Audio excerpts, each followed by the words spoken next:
Bonjour à tous, bonjour et bienvenue dans la 5ème de couve, l'émission de débat autour du manga. La saison continue, Pâques est passé et au moins une cloche est restée avec nous pour participer au podcast. Un podcast sous le signe de l'école. Cette semaine, vous vous souvenez peut-être de vos salles de classe, de vos profs, de ces journées interminables avec des cours qui démarraient à 8h du matin. Je m'en suis jamais remis, moi, des cours qui commençaient à 8h du matin. Aujourd'hui, je me dis, mais comment je faisais à l'époque pour me lever, pour aller en cours pour 8h du matin. Bref, ouais, c'était pas l'enfant, un manga dans le sac, exactement. On partait au collège, au lycée, on était loin d'imaginer à ce moment-là que je sais pas, que TikTok existerait un jour.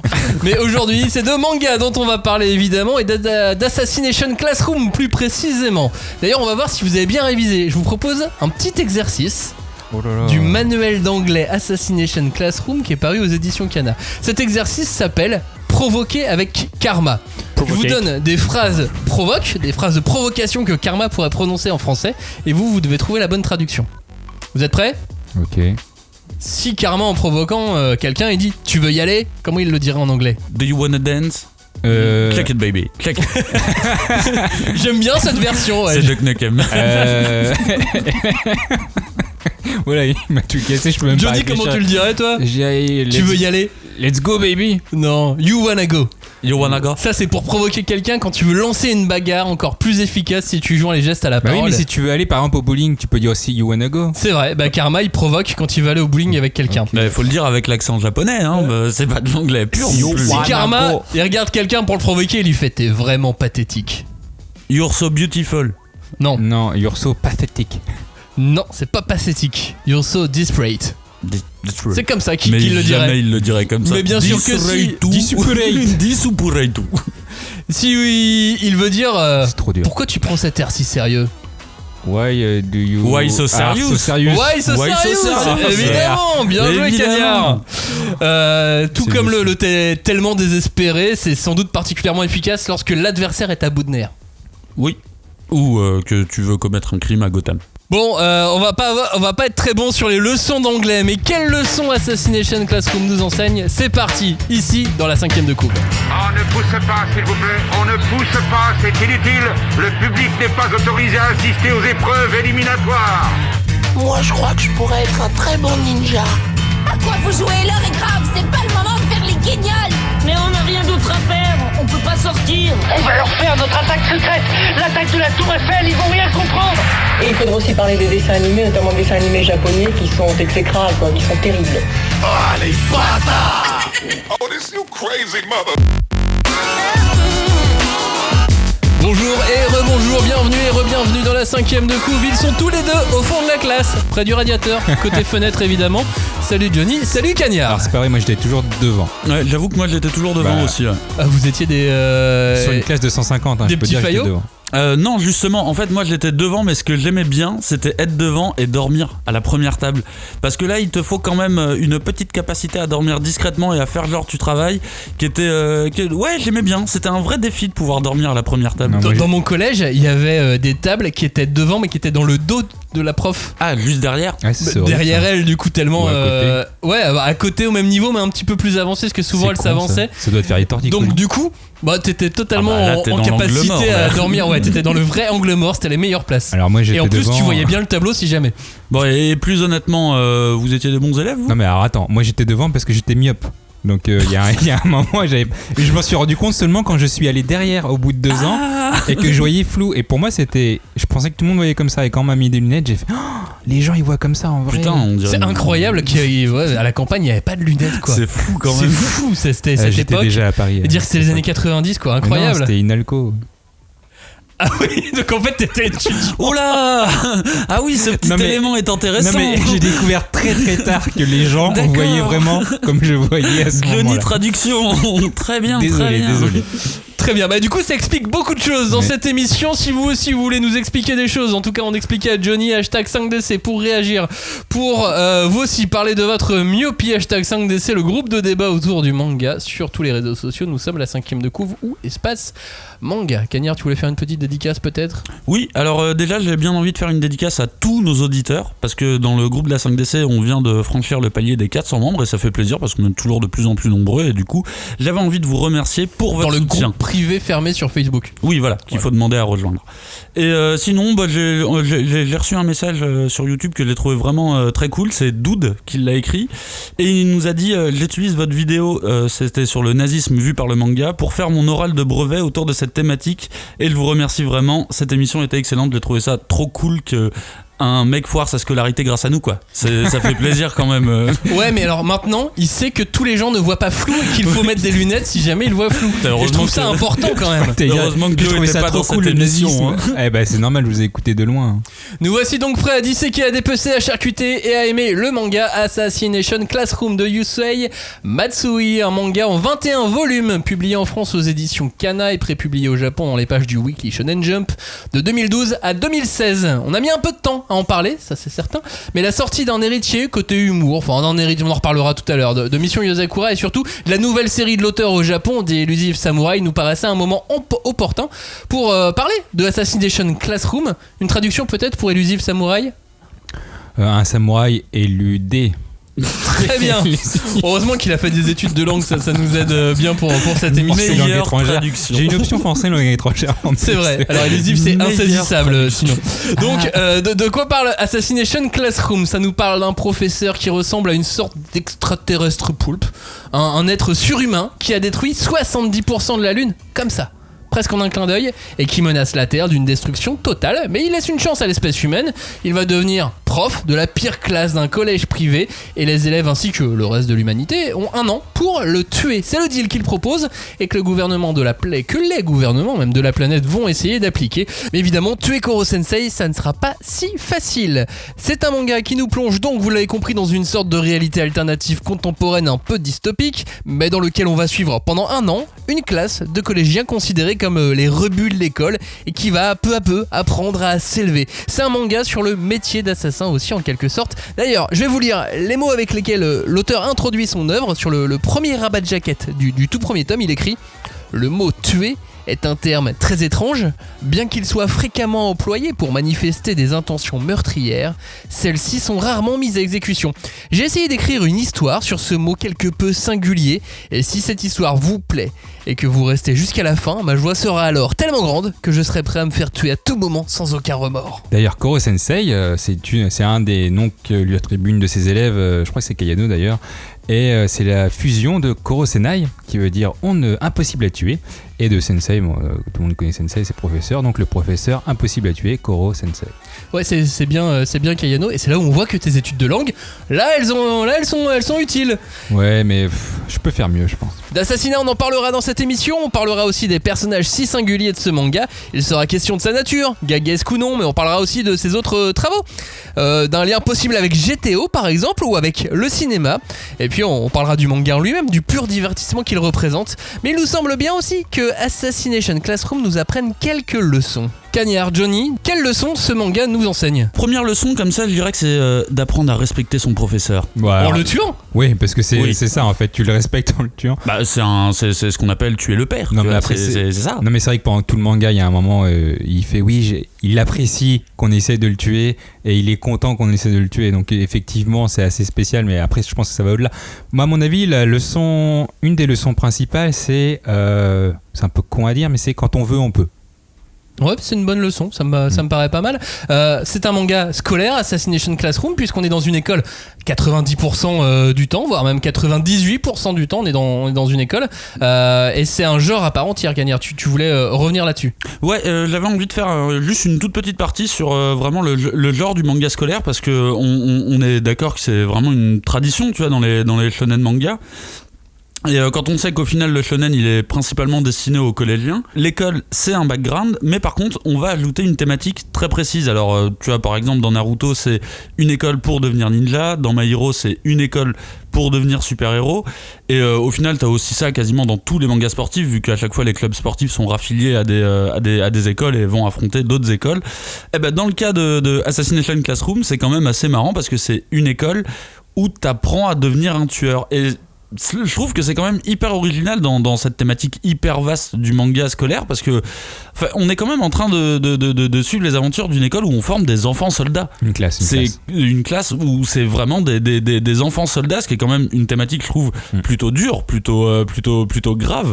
Et c'est fou parce qu'il y a une bonne ambiance dans cette école où on t'apprend à tuer, très clairement, et il fait ça de manière tellement joyeuse que au final t'acceptes cette idée de oui évidemment c'est des enfants à qui on donne des couteaux, on leur donne des pistolets, ils peuvent se montrer violents avec des personnes à l'extérieur, mais là c'est joyeux, tu vois, c'est vraiment comme si le meurtre est un métier comme un autre, non? Finalement c'est un manga sur le métier d'assassin, c'est je serai le meilleur assassin du monde. Ah mais c'est complètement un shonen, tu sais, c'est vraiment, tu mets deux guillemets, je serai le meilleur ninja, le meilleur pirate, le meilleur tueur, qui est quand même un truc hyper négatif, quoi, qui est pas censé donner envie aux enfants, mais il arrive à sublimer ça de manière vraiment joyeuse, et tu sais, ça t'emporte, quoi. Après c'est pas le meilleur tueur en tant que vas-y je tue n'importe qui, c'est assassin dans le sens c'est mon métier, tu vois. Oui, c'est assassin d'un point de vue professionnel, donc véritable carrière, et on voit des assassins carriéristes, on va dire, dans... Tout à fait, et Nagisa a l'air de vouloir emprunter cette carrière à un moment donné. On se le garde pour après, Nagisa. Oui. On se garde Nagisa pour après. Dans les leçons qu'on peut retenir aussi, qu'on peut garder d'Assassination Classroom, il y a le travail en équipe, et le fait de vouloir aller au bout des choses correctement. C'est-à-dire que... on te dit pas finis ton devoir, on te dit finis ton devoir avec application. Ouais. Tu vois ce que je veux dire? Qu'on reste concentré jusqu'au bout. Il faut que tu comprennes. C'est ça. Pas que t'apprennes bêtement, mais que tu comprennes et que tu prennes du plaisir en fait dans cet apprentissage. Il y a ça, et ensuite il y a toute une remise en cause du système éducatif japonais. Je pense que à chaque page, à chaque nouvel arc / chapitre, j'avais l'impression qu'on remettait en cause le système éducatif japonais et qu'il en voulait lui à l'école japonaise. Je sais pas s'il en veut ou s'il l'aime, mais j'avais ce sentiment de remise en cause du système éducatif et du métier de prof. Pour moi, c'est pas vraiment le système éducatif japonais qui est remis en cause, ça peut être à la limite les professeurs en tant que tels, mais pas forcément le système. Et d'ailleurs à un moment il le dit, il dit qu'il y aura toujours des injustices comme le système pédagogique de la classe E, mais il parle du système pédagogique de la classe E, il parle pas du système de la société. Et d'ailleurs il dit le monde sera toujours rempli d'injustices. Si vous avez le temps d'abandonner ou de garder une rancune contre cette injustice, utilisez ce moment pour vous amuser à lutter contre ces injustices. Du coup je suis pas sûr que ce soit le système de la société ou le système pédagogique qui combat, c'est plutôt le système en général, ou alors la méthode que tu vas appliquer dessus. Moi je suis assez d'accord avec Maxime, c'est pas le système éducatif. Il y a un côté pour moi éducatif, mais c'est plutôt le côté élitiste qu'il n'aime pas, où justement on te prend la pire classe, et on sait que la société japonaise, et pas seulement du côté éducation, elle est hyper axée sur les résultats à proprement parler. Que tu sois bon ou que tu sois mauvais, limite t'as l'impression parfois que ça compte pas. L'important c'est de donner te donner au maximum, tu vois, absolument. Et puis le système éducatif japonais fait beaucoup parler au Japon depuis de nombreuses années, où il est remis en cause. Il fonctionne d'un côté et en même temps beaucoup le critiquent et le remettent en cause. J'ai regardé quelques chiffres juste avant la crise sanitaire là, qui a un peu bousculé les choses. Il était fait état de plus de 400 000 élèves détachés au collège et au lycée au Japon. En gros ça fait un élève sur 8 qui serait en pénibilité scolaire. Ça me paraît gigantesque, moi. C'est énorme. Ouais, mais c'est gigantesque aussi parce que nous, on n'a pas la même façon d'éduquer chez nous. Et c'est compliqué. Non, mais soit, mais 1 sur 8 qui est en pénibilité, c'est énorme, je trouve. Parce que là-bas, enfin, comment dire, tout est, Cagnard l'a dit, tout est misé sur le résultat. Déjà, la compétition entre les classes, elle est entre classes et entre individus, mais dès le collège, t'as des examens à chaque fin de trimestre. Tes résultats ils sont affichés, on le voit dans le manga, hein, les résultats ils sont affichés pour tout le monde. Donc tout le monde connaît ta place, tout le monde sait si t'es nul ou si t'es fort. Le système de notation est assez particulier, c'est un truc de pourcentage avec souvent des QCM, et c'est pas comme chez nous où nous on a quand même une certaine réflexion. Oui, il y aurait des choses à dire aussi sur notre système à nous. Oui, évidemment. Mais c'est vrai que j'avais vu une vidéo il y a pas longtemps d'un youtubeur sur le système scolaire japonais, où il expliquait que lui, ce qui l'étonnait le plus, c'est que tous les élèves ont des cours du soir. Oui. Tous.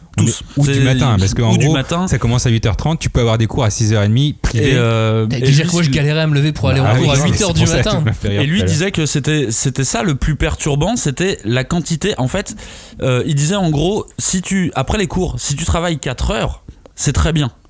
On s'en fout que t'aies appris ou que t'aies pas appris quelque chose. L'important, c'est que t'aies étudier pendant 4 heures. Alors que t'aurais pu étudier 1 heure et apprendre tout autant de choses. Oui. Mais alors ils ont un que truc Sangoku dans Dragon Ball nous a appris qu'il fallait faire un tiers de repos, un tiers d'entraînement et un tiers de mais détente. lui, c'est pas calculé 3x4.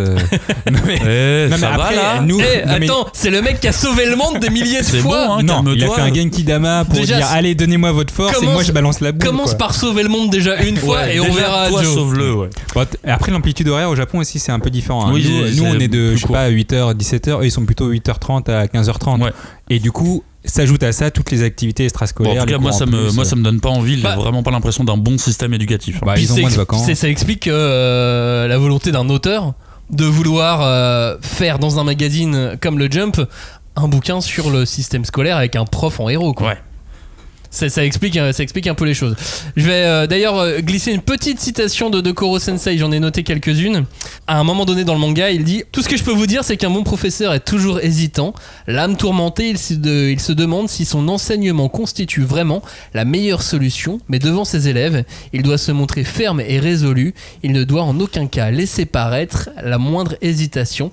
C'est pour cela que le métier d'enseignant est certainement le plus beau métier du monde. » Et dans ce cas, c'est aussi... pas qu'une critique, mais une ode au métier d'enseignant. Oui, aux bons enseignants en fait. Et comme il le dit dans sa citation, au final, le bon enseignant, c'est celui qui doute. C'est celui qui se remet en question et qui doute tout le temps. Moi, j'aimerais vous dire, l'année scolaire au Japon, je pense que vous savez que ça se finit en mars et que ça débute en avril. Donc c'est pas du tout comme chez nous. Mais est-ce que vous saviez que les petits beurres de Lu sont rectangulaires avec 4 grands angles représentant les 4 saisons et qu'en fait il y a 52 dents pour les semaines de l'année et 24 points pour les heures de la journée. Il y a 24 petits beurres dans un paquet. Voilà. Merci Joe Sensei pour cette leçon particulière. Je sais ce que je raconte Parce à la que machine à café lundi. Koro Sensei nous apprend des choses, mais Joe Sensei nous apprend également. 52 donc. 52 dents sur vous un pouvez petit les beurre. compter. Pour être sûr, je les ai comptés tout à l'heure. Parce que j'en donne à ma fille. Tu vois, ça c'est un bon prof. Toujours hésitant. Ah, au cas Exactement. Où, Là, je suis d'accord. Est-ce que ça marche sur sur les petits beurres aux pépites de chocolat? Parce que moi, j'achète c'est aux pépites de chocolat. Quand ils disent 52 points, il faut compter qu'il n'y a pas de chocolat. Du coup, non, ça marche pas avec les pépites de chocolat. D'accord, bah donc je pourrais pas compter. C'est tellement meilleur les petits beurres aux pépites de chocolat par rapport aux petits beurres normaux. Du coup, c'est moins bon. Mais c'est tellement meilleur. Estime de soi et confiance en soi. Est-ce que c'est un défi scolaire? Est-ce que c'est à l'école qu'on doit prendre confiance en soi et qu'on doit prendre de l'estime de soi? Bah en fait, en général, pas forcément dans le bouquin, mais en général. Mais je pense que cette période collège, lycée, c'est justement une période où en fait tu dois faire les deux. Tu dois, enfin je dis tu dois, c'est pas une leçon de vie, hein, mais faut à la fois rentrer dans le moule et en même temps montrer son indépendance. Et je pense qu'il y a une très belle leçon dans Assassination Classroom là-dessus, où c'est en fait il faut apprendre à s'aimer soi-même, et même si on fait partie des weirdos, même si on a une passion qui est très personnelle et qu'on partage pas avec beaucoup de gens, en fait faut vraiment apprendre à s'aimer soi-même, parce que de toute façon tu es jusqu'à la fin de ta vie, alors commence à te kiffer toi-même, et c'est comme ça que les autres gens vont te kiffer après. En tout cas c'est un défi du manga, en tout cas c'est une des leçons qu'Assassination Classroom essaye d'enseigner aux lecteurs, c'est que bah voilà, à l'école on doit prendre confiance en soi, on doit avoir de l'estime de soi. Est-ce que c'est un défi scolaire pour toi, Joe? Défi scolaire, je reprends un peu ce qu'a dit Cagnard, mais c'est vrai que c'est assez spécial. En tout cas, on est toujours dans l'esprit bienveillant, tout ça.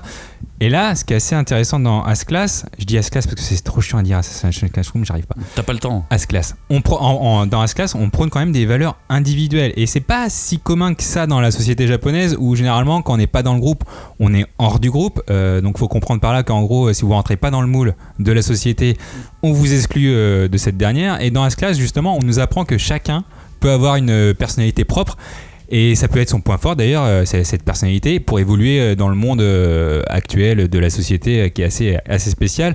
En gros, chacun a ses qualités, chacun a ses points forts, et plutôt que de se focaliser à corriger ses points faibles, il vaut peut-être mieux justement perfectionner ses points forts au maximum. Je pense à l'artiste de la classe qui dessine super bien, ou alors la matière principale de chaque élève, que ce soit en chimie, en maths ou autre, ou le hobby. Donc c'est vraiment un truc qu'on voit dans As-Class, et franchement, c'est pas si commun que ça au Japon. Au Japon, c'est plutôt on va suivre le groupe. Et si on ne le suit pas, c'est qu'on est bizarre et vaut mieux sortir. Cagnard le disait en début d'émission, dans Assassination Classroom, il y a un truc qui est quand même très étrange et important, c'est que le but des élèves, c'est d'assassiner leur professeur. Et donc tuer le père, ce que tu disais tout à l'heure dans les leçons, il y a un côté de tuer le père, mais c'est vrai que c'est la personne qu'on doit respecter absolument dans la classe, c'est le professeur, et c'est lui qu'on doit assassiner, et ça fait écho à un système ultra hiérarchisé, et ça pose pas mal de questions sur les fondements professionnels qui sont énormément axés au Japon sur la subordination, et là, sans offrir une solution parfaite, c'est intéressant que ça soit abordé dans un manga pour jeunes, avec des collégiens en héros, et c'est pas souvent qu'on voit ce genre de parallèle si évident. On voit que c'est abordé, la hiérarchisation, le fait d'être dans un groupe qu'on doit correspondre au moule, mais que le parallèle soit si évident et si important, c'est assez rare, je trouve, dans le manga. Et Assassination Classroom offre ça, et je trouve ça intéressant. Il y a même une citation de Koro Sensei qui dit: la seule différence entre un maître et un apprenti est que le maître a échoué plus de fois que l'apprenti a essayé. Voilà, je trouvais ça beau. Ah, c'est beau. Il en a des choix de citations. Non, mais on va avoir beaucoup de citations, je pense. Ouais, mais voilà, c'est vrai que t'as un personnage qui fait figure d'autorité, tu dois le tuer, mais on te montre qu'il est quand même plus balèze que toi.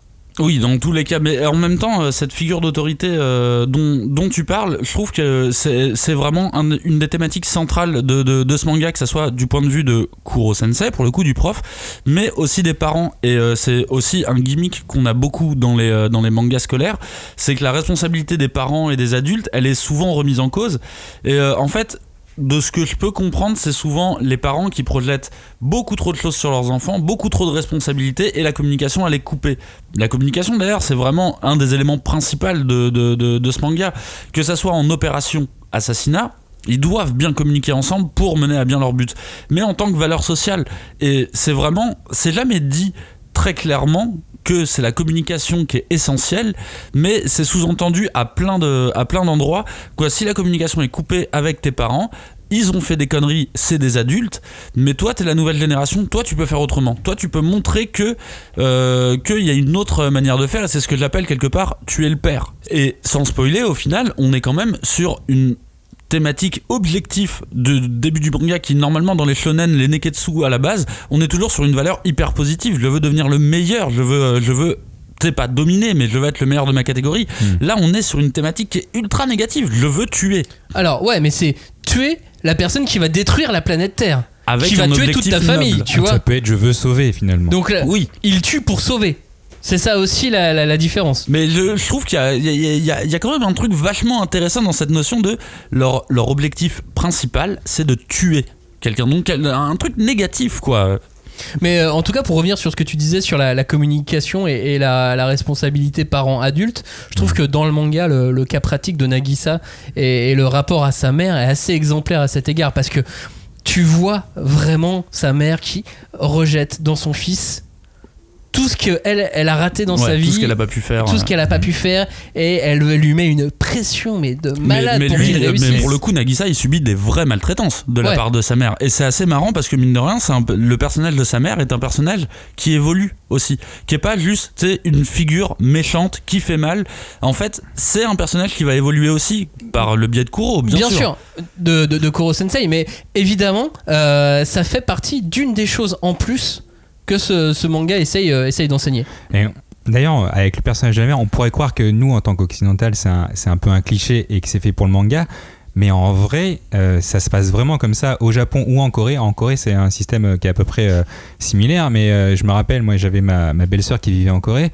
Elle me disait, là, c'est la période des examens et c'est la période des suicides des mères. Parce qu'en gros, si ton gamin n'a pas réussi, ses examens, c'est ta famille en fait qui en pâtit. C'est la honte familiale, et les mères se suicident. Et non, mais c'est une façon de voir les choses qui est tellement à des années-lumière. C'est vraiment énorme. Et nous, on n'a pas ce mais concept-là. c'est vrai que moi, tu vois, typiquement la mère de Nagisa, je trouve que c'est un personnage caricatural, mais en fait, plus tu grattes dans le côté société japonais, plus tu te rends compte en fait que cette caricature en fait vient d'un vrai truc qui est poussé un petit peu à l'extrême, évidemment, dans le cas de Nagisa, mais c'est c'est intéressant en tout cas que ce personnage n'est pas juste une caricature. Elle évolue aussi. C'est pas juste un personnage secondaire, un obstacle. De toute façon, toutes les leçons que peut enseigner ce manga, c'est des leçons progressives avec des cas pratiques, des personnages qui commencent mauvais et finissent bons. Enfin, en tout cas, qui comprennent les choses. Même Koro devient meilleur enseignant. Le proviseur, lui aussi, évolue. L'ennemi de la classe A, lui aussi, évolue. Tous les personnages, en fait, ont vraiment des belles évolutions. Donc, c'est intéressant parce que ça fait beaucoup de leçons. Même les examens évoluent. Les examens sont différents, tu sais, au fur et à mesure du manga, il y a des examens toujours plus difficiles. Ah oui, bah attends, il y a un moment, c'est des collégiens, ils sont carrément en train de passer des trucs de Todai. Enfin, ils ont un niveau universitaire. D'ailleurs, je sais pas si vous vous êtes senti aussi faiblard que moi, mais quand tu vois, tu sais, les sujets qu'ils traitent, j'ai jamais essayé d'en faire un. J'ai jamais compris de quoi ils parlaient. Mais moi, j'ai même pas essayé de les faire. Si, moi j'ai essayé de faire celui où le truc de mathématiques le plus dur. À un moment, il y a un examen sur les mathématiques. Et l'auteur d'ailleurs, pour faire cet exercice, il a demandé autour de lui à vraiment... Celui que Karma a réussi. Celui que Karma a réussi, alors qu'il était trop facile, alors que l'autre il a mis 1 milliard de lignes, mais Karma en 2 secondes il a trouvé. Mais en gros, cet exercice-là, c'est un vrai exercice qu'il a demandé à son entourage.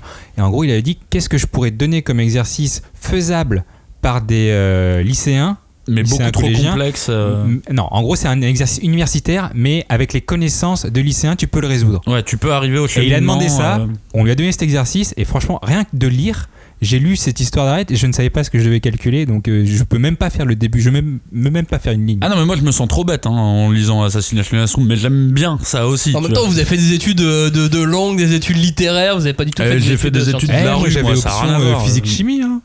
Oui, c'est ça. Si, c'est vrai. Moi, on a bien vu avec la physique et la myopie et ce que ça a donné. Moi j'avais option basketball, j'avoue, je l'ai joué facile. Pas mal aussi.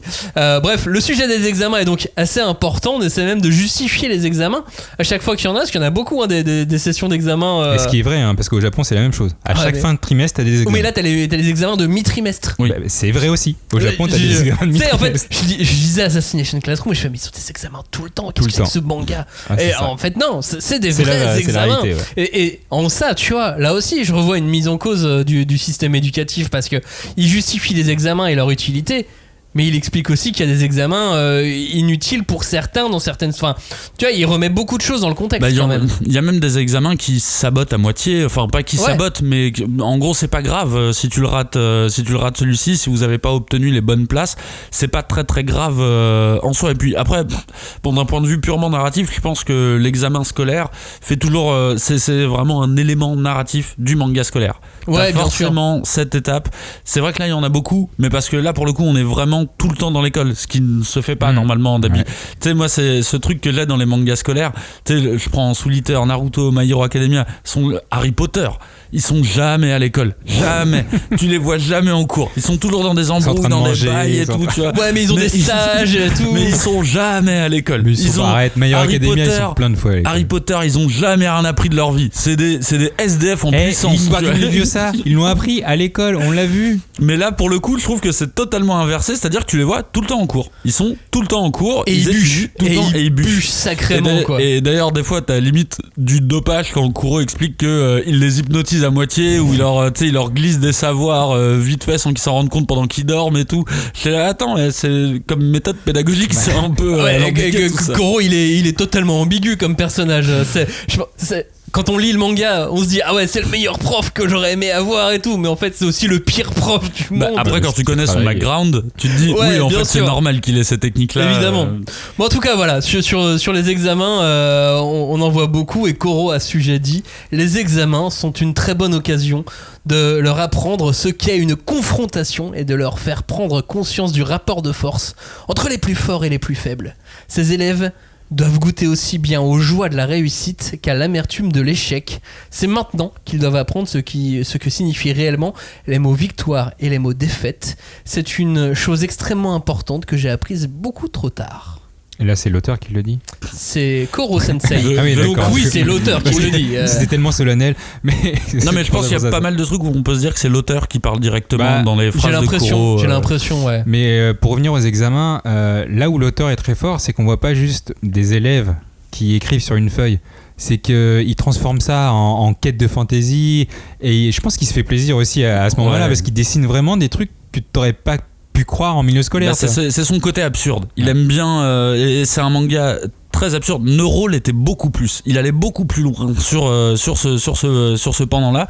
Mais c'est son côté absurde de un examen. C'est comme d'affronter un boss final de niveau. Du coup, tu dois l'immobiliser. Il fait ça. Ouais. Alors qu'en fait, moi, ça me fait rire. J'aime bien quand il fait ça. Mais en gros, c'est juste quand tu as un problème devant toi, faut le lire.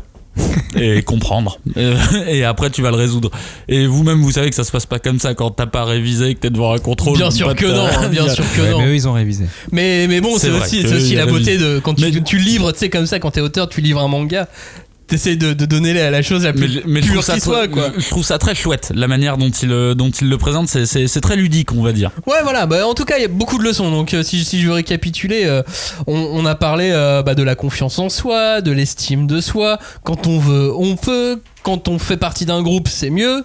On est plus fort. Échouer, c'est important. Assassiner, faut apprendre. Il y a plein de petits classiques. Ah oui, mais c'est des leçons de vie. C'est des leçons de vie. Non, mais on retrouve plein de choses. On retrouve toute la partie punition. C'est quand il blesse le papy en faisant du parcours. Ouais, j'ai pas trop aimé cette phase. Moi j'ai trouvé normal, tu vois. T'as fait une bêtise, on te punit. En plus, il y a une partie mentorat qui est assez intéressante pour la suite. Et d'ailleurs, c'est le moment où les élèves deviennent eux-mêmes professeurs. Et où ils ça, apprennent tout autant en voulant apprendre aux autres qu'en bûchant, tout simplement. Et c'est à partir de ce moment-là aussi qu'il prend certains élèves pour faire apprendre leur matière forte à d'autres élèves dont c'est la matière faible. Mais moi c'est le vieux qui m'a énervé. Je crois qu'il manquait de respect, tu vois, parce que en gros les gars. Mais toi c'est parce que t'aimes pas les vieux en général. Alors déjà, le mec il s'est brisé la jambe. J'adore les vieux, mais tu sais, en gros le vieux ils l'ont bousculé. Il est tombé. Alors là, ils sont quand même 32 à venir dans son foyer, à donner des cours et tout. Et lui, il parle mal. Franchement, il parle mal. Mais tu vois. C'est un vieux, il s'est cassé la jambe. Mais, tu vois, t'avais les os brisés, tu dirais pas ça. Ça, c'est exactement ce que j'aime pas du côté des Japonais. C'est genre, tu sais, on respecte tellement les aînés que ça peut être des gros cons. Il faut continuer à les respecter. En plus, il fait son fier, quoi. Mais remercie-les, c'est bon. Le mec s'occupe d'orphelins à plein temps. Et alors, dis juste merci. Ils t'ont cassé la jambe. Et alors, qu'est-ce que tu vas faire? Tu vas faire quoi? Ils sont 32, ils vont te défoncer. Ça serait ton daron, t'aurais le même respect, c'est la même chose. Mais oui, mais bon, moi j'aime pas cette figure trop. Tu sais, tu ne peux pas contester l'autorité d'un senior. Même si c'est un vieux con, tu ne peux pas. C'est comme ça. Mais ça, c'est perso. Hein. Moi, je le comprends. En tout cas, pour moi, ce moment, il est super important parce qu'en gros, ça te remet la morale de c'est un grand pouvoir qui inclut de grandes responsabilités. Et c'est pas parce qu'on peut le faire, parce que à ce moment-là, ils arrivent déjà à avoir énormément de pouvoir. Merci Marlène Schiappa. En gros, ils ont un pouvoir énorme à ce moment-là dans le manga quand ils bousculent le petit vieux. Et c'est justement ça le problème, c'est qu'ils se sentent capables de tout faire. Et ils ont une certaine liberté, et c'est à ce moment-là justement qu'ils redescendent en disant, et d'ailleurs Koro c'est la première fois qu'il les gifle et qu'il devient noir, et en gros c'est pas parce que tu peux le faire que t'as le droit de le faire, et c'est une leçon super importante que t'apprends à ce moment-là. Et puis on a l'échec comme une part importante de l'apprentissage. On a le fait de tisser des liens avec son entourage, qui est aussi une des leçons du manga. On a toute la partie prévention. Alors là tous les gens qui viennent quand t'es au collège te dire que ça c'est mal, là on a tout le tour, on a le bingo complet de la prévention. Et alcool, stupéfiants, prévention routière. Pour le coup là-dessus c'est fait comme quand on était au collège, quoi.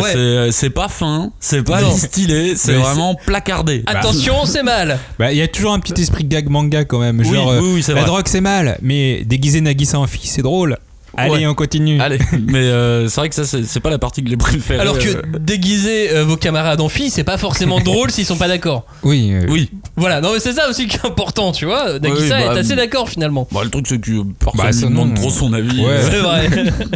Il y a toute la partie sur l'orientation scolaire. Enfin voilà, c'est un manga qui met beaucoup de leçons de choses que t'as besoin de lire. Tu sais, c'est pas forcément des choses que tu découvres, mais c'est bien de le lire. Non, c'est bien. Et tu vois, tu parles de l'orientation scolaire, et alors c'est un truc qu'on n'a pas du tout au début du manga, ça arrive plutôt dans la deuxième moitié du manga, voire le dernier tiers, mais par contre ça j'ai trouvé ça hyper bien, parce que l'orientation justement dans les mangas scolaires qu'on peut lire habituellement, cette question n'est pas abordée parce que c'est l'instant T. C'est vraiment, tu vis l'instant T et tu dois capter tes meilleures capacités. Alors que là, j'ai trouvé ça vraiment très intelligent, la manière dont il arrivait à capter alors toi t'es fort en ça, alors pourquoi tu ferais pas ça, et ça pour le coup c'est un peu bête de dire ça, mais j'ai trouvé ça touchant. Moi j'ai bossé en centre de loisirs et quand tu t'occupes d'enfants, ouais mais dans la rue t'inquiète, et quand tu t'occupes d'enfants tu peux pas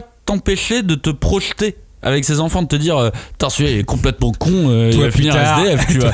Mais dans la merde. Par contre tu vois t'as des attraits, tu vois, avec les enfants où tu dis putain il est vraiment intelligent celui-là, je le verrais bien là-dedans, tu vois, je le verrais bien là-dedans. Et ça pour le coup c'est un truc qui m'a touché dans ce manga. Je me suis dit putain c'est bien qu'il ait parce que l'orientation, je trouve que c'est malheureusement un sujet qui est pas assez abordé en France, en tout cas. Au Japon je pense que on s'en fout de ton orientation, c'est soit le meilleur, c'est tout.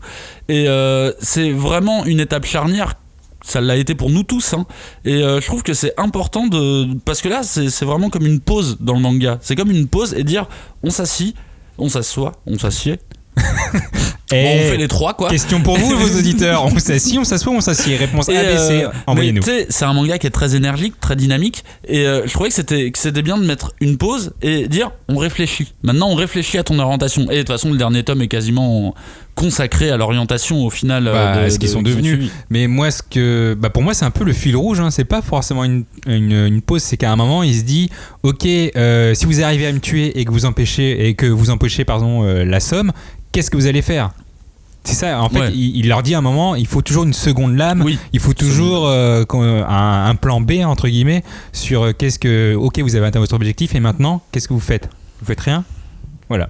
Donc pour moi, c'est un peu le fil rouge aussi du manga, celui-là. Et on le découvre donc au bout de 21 tomes, ceux qui le font à la fin. Ouais. D'ailleurs, est-ce que vous savez qu'un chiliogone est un polygone possédant 1000 côtés?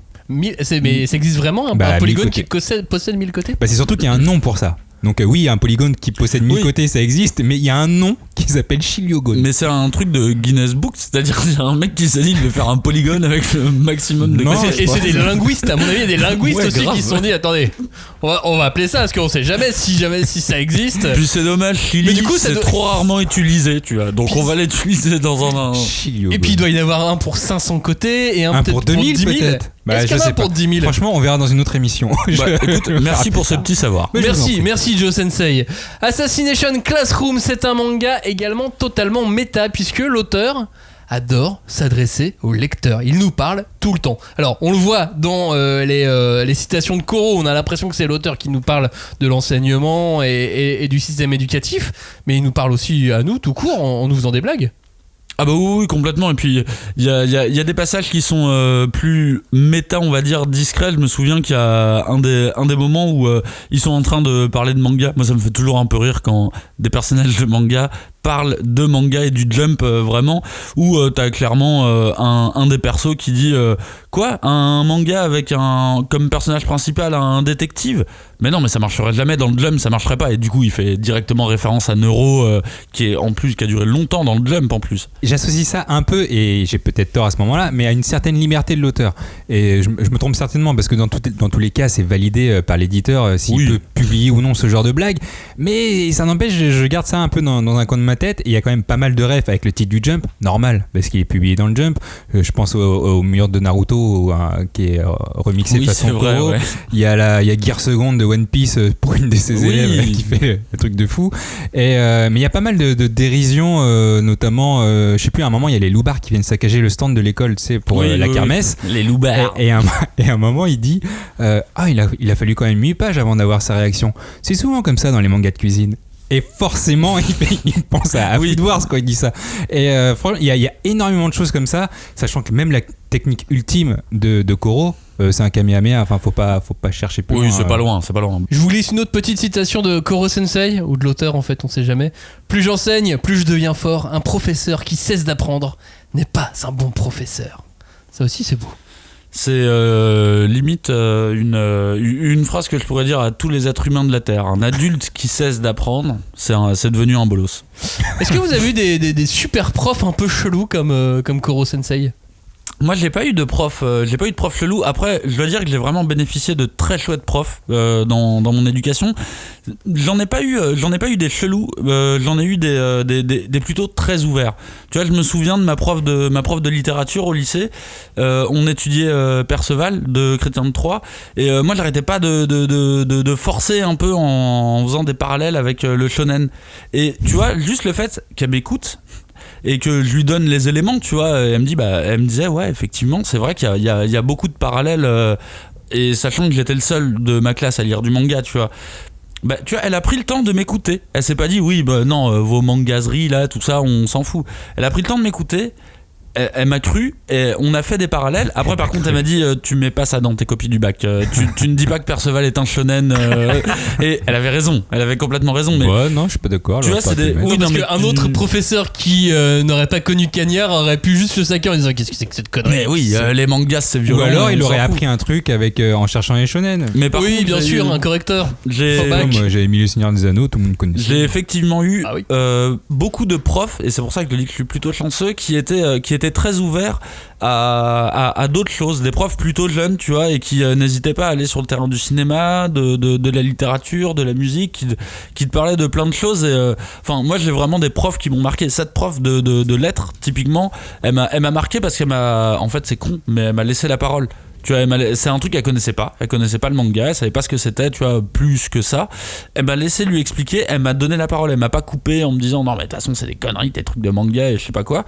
Et elle m'a laissé mélanger mon savoir avec son savoir. Et mine de rien, c'est quelque chose qui m'a donné beaucoup confiance en moi, tu vois, de me dire ah mais attends, je dis pas que des conneries du coup, tu vois, je lui ai pas appris un truc, mais je lui ai donné un nouvel exemple de ce qu'elle expliquait. Est-ce que si tu la revois, tu pourrais lui dire qu'un shiliogone c'est un polygone à 1000 C'était une prof de lettres, elle va me dire je m'en bats les couilles frère. Moi j'ai pas eu de prof bizarre. Elle t'appelait frère alors. Sœur, sister. Johnny. Encore j'ai une pas fois, eu de prof. après, moi je sais que j'avais un prof d'histoire qui était un peu. Enfin, il était doctance, mais je veux dire, on cherchait pas à trop savoir pour ça, il était comme ça. Mais un jour il nous a invités chez lui pour la fin du bac blanc, je crois. Chelou. On était une dizaine. C'était vraiment pour boire un verre. On avait un bar à côté, on allait boire. Vous étiez une dizaine, il vous a invité à boire des coups. Ouais, mais c'était un prof d'histoire qui était super cool. Et quand on est arrivé chez lui, en fait, c'était un petit studio, je sais pas, 35 mètres carrés. Il y avait des livres partout, des sculptures africaines, asiatiques. C'était vraiment le cliché typique d'un appartement d'un mec célibataire, prof d'histoire. Mais au milieu de tout ça, il y avait quoi ? Il y avait un bang, et du coup on a bien ri. Et là on a compris pourquoi il était un peu bizarre. Je m'attendais tellement à ce qu'ils disent. Et là il y avait Naruto. Non, il y avait un bang. Et je pense surtout aussi à mon prof de maths de DUT qui était super cool. Il nous disait qu'on peut dire n'importe quoi. Mais là t'es déjà en DUT, tu vois, t'es déjà loin. Ouais, c'est vrai. Oui, DUT, oui, moi je comptais jusqu'au lycée en fait. Mais le DUT c'est un peu lycée, c'est juste après le bac, c'est bon. En gros, notre prof de maths il nous disait que les chiffres tu peux dire n'importe quoi. Par exemple, 35% des accidents de la route sont dus à l'alcool. Et ben ça veut dire qu'on a moins de risques d'avoir des accidents si t'es alcoolisé que si t'en as pas. Parce que ça veut dire que si... Oui, ok, je comprends ce que tu veux dire. Non, mais oui. Et ben lui il était comme ça. Et il y a 100% de chance de pas avoir d'accident si tu prends pas ta voiture du coup. Exactement. D'accident routier. Bah non, parce que tu peux te faire percuter par une Non, voiture. c'est pour ça. Non, pas si tu restes chez toi au 6ème étage d'un immeuble. Ah non, vous savez pas si une voiture peut comme ça. Si on sait. Arriver. Ah, il a regardé Fast and Furious. Non, ça va, je comprends. Il a regardé Fast and Furious. Oui, c'est un film, effectivement, et il peut se passer plein de trucs dans les films. D'ailleurs, Cagnard, toi, tu voulais faire un parallèle avec le cinéma et avec GTO aussi.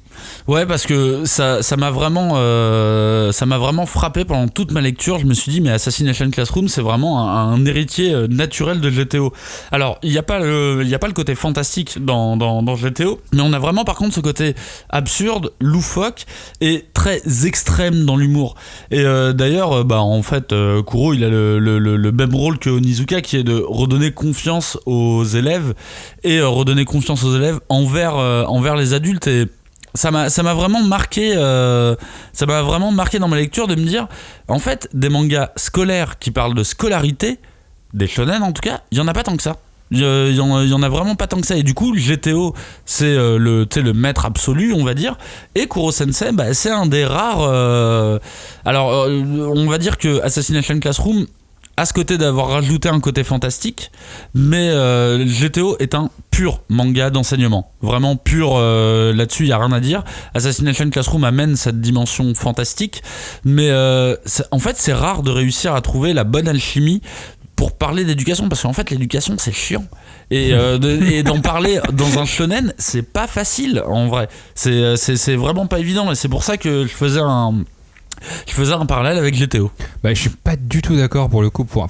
Pas du tout. Non, pas. T'es sûr du pas du tout. Je peux pas ne pas être pas du tout d'accord. Parce que dans moins de 3 minutes, tu vas me donner raison. Non, mais ce que je veux dire, c'est que ça peut pas Prends être. tes responsabilités. C'est pas un héritier naturel. Ok, il y a le milieu scolaire qui est là et ils éduquent les enfants si tu veux, mais il y a quand même d'énormes différences. Dans GTO, on a quand même des thèmes qui sont plus adultes, et que ça soit dans le dessin ou dans les thèmes, le trait est plus réaliste dans GTO, les thèmes sont plus adultes dans GTO. Non, dans mais GTO, le trait, c'est. Bah oui, non, mais ce que je veux dire. C'est un style de dessin. C'est un style de dessin, mais quand tu vois à ce classe, clairement, ils sont tous tout petits, ils sont un peu lycéens, collégiens, et toi, Mais dans GTO, c'est des collégiens. Hein. Oui. Mais pourtant, quand tu les vois dessiner, ils ont l'air tous des adultes qui font 1m90. Bah oui, Fujisawa, c'est un gros vicelard. Il a dessiné toutes les collégiennes avec des énormes poitrines. Mais... Outre le dessin, il y a quand même les thèmes abordés. Dans GTO, t'abordes le suicide, t'abordes la prostitution des étudiantes, les déviances des professeurs, l'ikikomori. Dans As-Class, c'est exactement des thématiques qui sont abordées dans Assassination Classroom. Qu'est-ce que fait Nagisa comme première tentative de meurtre au niveau de Kuro? C'est pas un suicide. Ah bah excuse-moi, il fonce vers lui avec une bombe. Mais qui va pas le tuer. C'est un attentat suicide. Non, parce qu'il va pas le tuer. Il sait qu'il va pas le tuer, il sera à l'hôpital pendant juste 3 mois. Mais c'est un attentat suicide. Si Kuro le sauve pas, c'est un attentat suicide. Dans tous les cas, même si c'est les mêmes thèmes utilisés, ça reste plus soft que dans GTO. Dans GTO, le mec il saute de sa fenêtre. C'est pas parce que le curseur est pas au même endroit qu'on peut pas les mettre côte à côte. Alors, c'est pas ce que j'ai dit, j'ai juste dit qu'il y avait des différences. Donc autant les thèmes abordés sont peut-être les mêmes, mais on parle de maltraitance, on parle de... C'est juste qu'il y a des thématiques communes, ça veut pas dire que c'est la même chose, sinon les deux s'appelleraient GTO ou les deux s'appelleraient Assassination Classroom. Ça serait une suite GTO dans l'espace quoi en gros. Oui. Ce que je dis c'est qu'on voit pas un professeur qui va en salle de striptease pour se faire il passe son temps à regarder des magazines c'est un gros perve. Sexy Koro-sensei. Ok, vous trouverez à chaque fois quelque chose. Bref, ça reste que le thème commun c'est le milieu scolaire. Je t'avais prévenu. Alors, et comment aider au mieux les élèves. Alors ça c'était pour la partie GTO, et pour la partie cinéma? En fait, j'ai remarqué qu'en France, on connaissait très peu ce genre, tu vois, on va dire le récit scolaire, et en fait, à y réfléchir dans le comics aussi. Alors, j'ai quelques exceptions, tu vois, avec les X-Men, mais c'est la même chose. Les X-Men, on les voit jamais en cours. Tu vois, non. Ils prennent pas de cours. Et t'as aussi ils apprennent surtout à maîtriser leur pouvoir. Oui, en gros, ils sont en prison et on a appelé ça une école. On arrive avec des mecs qui ont aucune éducation, mais qui savent se servir de leur pouvoir. Alors, il y a aussi le manga Deadly Class qui ressemble beaucoup plus à Assassination Classroom. D'ailleurs, Deadly Class, c'est écrit par Rick Remender, c'est disponible chez Urban Comics, où là, et ça a été adapté en série télévision. Et ça a été, j'ai pas regardé la série TV d'ailleurs, je sais pas ce qu'elle donne. Mais là, pour le coup, on est plus proche parce que c'est vraiment une école de tueurs d'élite. Alors, du coup, je pense que notre équivalent, il se situerait un petit peu plus dans le genre cinématographique. Et là, pour le coup, cette notion de prof qui arrive dans une classe et qui aide des élèves en difficulté, celle-là, on la connaît, tu vois, on a beaucoup d'exemples. On pense au Cercle des Poètes Disparus, à Esprit Rebelle. Michel Pfeiffer, toujours Coolio, on t'oublie pas. Et le prof dans ces films-là, il a souvent une méthode pédagogique qui est assez particulière, qui est souvent en désaccord avec le système en place, mais c'est le prof qui réussira à refaire une connexion avec les élèves. Du coup, je me disais, tiens, c'est marrant ça qu'en bande dessinée on le développe pas ce truc-là, alors qu'en film c'est une puis même avec les films sportifs pour enfants comme Les Petits Champions, où on prend tous les mômes nuls en hockey sur glace et on va réussir à en faire des champions de hockey. C'est le principe de tous les films sportifs quasi, que ça soit sur le basket, le football américain, comme les shonen sportifs. Souvent dans les shonen sportifs, que ça soit Slam Dunk, Angel Voice ou autre, c'est un peu des losers au début.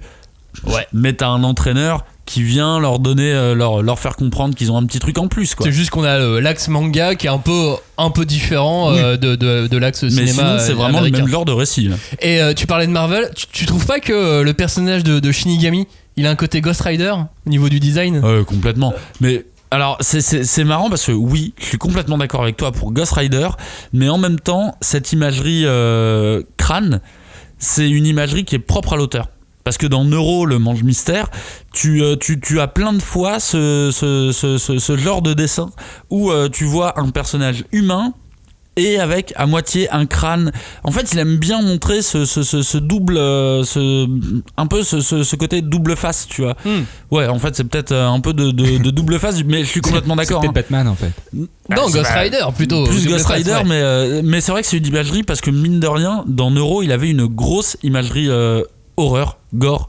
Et c'est pour ça que pour moi, c'est tout à fait naturel quand je le vois dans Assassination Classroom. Au contraire, c'est beaucoup plus léger dans As-Class, alors que dans Neuro, c'est vraiment, il en fait toutes les 10 pages, quoi. Neuro le mange mystère, c'est son précédent manga. Là, il vient de commencer un manga qui s'appelle The Elusive Samurai. Et puis, il y a un titre qui vient de sortir dont on va parler qui s'appelle Mission Yozakura, qui est peut-être un héritier potentiel. Je sais pas. Bon, on va le voir en tout cas. Est-ce que vous saviez que Cléopâtre n'était pas égyptienne, mais d'origine grecque? Elle descendait de Ptolémée, un général d'Alexandre le Grand qui est devenu gouverneur d'Égypte au IVe siècle avant Jésus-Christ. Merci, Joe Sensei, pour cette information. Je ne le savais pas, figure-toi. Bah, j'espère bien. Mission Yozakura, c'est un manga qui vient de sortir. C'est un nouveau manga du Weekly Shonen Jump. Enfin, nouveau, ça fait déjà 1 an qu'il est publié dans les pages du Weekly Shonen Jump au Japon. C'est l'histoire d'un garçon qui, bon gré mal gré, va intégrer une famille d'espions. Alors, au début, c'est des espions. Moi, je vois des mercenaires. Je vois aussi des tueurs. Oui, c'est un peu large. C'est un peu large. Ouais, voilà. Les espions, c'est gentil. Et donc, au lieu de voir un garçon dans une classe de tueurs, là, on est dans une famille d'espions mercenaires. Et donc voilà, on va assister à ça. Et c'est évidemment pour ça que ça m'a fait penser à Assassination Classroom, ce manga, pour son côté action, le côté personnage insaisissable, le côté tueur imbattable. Tu vois, qui est comme Koro Sensei, on a des tueurs imbattables dans Mission Yozakura. La multiplicité de personnages au début. Ouais. On commence tout de suite avec une famille, ils sont déjà nombreux. Ils sont 7-8 là. Ouais, et quand tu commences à ce classe, au début, t'as plein d'élèves, tu te dis, bon, on va jamais les suivre tous. Et en fait, si, la classe, elle reste là jusqu'au bout, on va tous les suivre. Mais on retient pas leur nom. Non, ils sont trop nombreux. Ça, c'est le problème des trucs, des mangas milieu scolaire, c'est comme Sensei Negiva. Dès que tu mets une classe de 20 personnes, c'est compliqué. Alors là, ils sont un tout petit peu moins dans Mission Yozakura. Il y a peut-être moyen de retenir un peu plus facilement les noms. Il y a un côté gag manga aussi qu'on retrouve dedans. C'est aussi verbeux qu'Assassination Classroom. Un peu moins, mais c'est vrai que clairement, moi, ce que j'ai vu, c'est que c'était vraiment. T'as l'impression que c'est un peu le mix de Spy X Family avec Assassination Classroom. Il y a un petit côté comme ça, je suis d'accord. Et en termes de dessin. Quand le shonen de As-Class, les gamins étaient un peu frêles et là, mais c'est net, c'est précis, les gens ils sont grands, c'est des adultes, ils tuent des gens. Ouais, après l'auteur a voulu faire autre chose avec son manga. Je sais même pas s'il s'est inspiré de Assassination Classroom. C'est juste que moi j'y ai vu. Il y a quand même des références. Ouais, j'ai vu l'arme principale du chef de famille. C'est des tentacules. Ouais, c'est pour ça ce que je me suis dit aussi. Mais c'est pour ça, voilà. C'est pas un sosie. Voilà, c'est pas du tout un sosie. C'est comme GTO As-Class. Tu vois, on peut pas dire que c'est des sosies, mais voilà, il y a des petits points qu'on peut relier de l'un à l'autre. Quand j'ai lu Mission Yozakura, j'ai pensé à As-Class avec le côté poids sur les épaules, parce que Mutsumi elle doit perpétrer la lignée, d'avoir des mômes avec des armes. Forcément, ça m'y a fait penser. L'humour débile avec des tueurs et des espions qui sont sur les réseaux sociaux, ça m'a fait penser aussi à As-Class. Le fait que le perso principal évolue grâce à la famille plutôt que la classe. Voilà, c'est plein de petits éléments comme ça. Oui, c'est peut-être un peu plus sérieux, Mission Yozakura. Il y a peut-être le sujet. Alors, j'ai l'impression, pour avoir vu, j'ai feuilleté un petit peu plus loin que le tome 1 sur Manga Plus.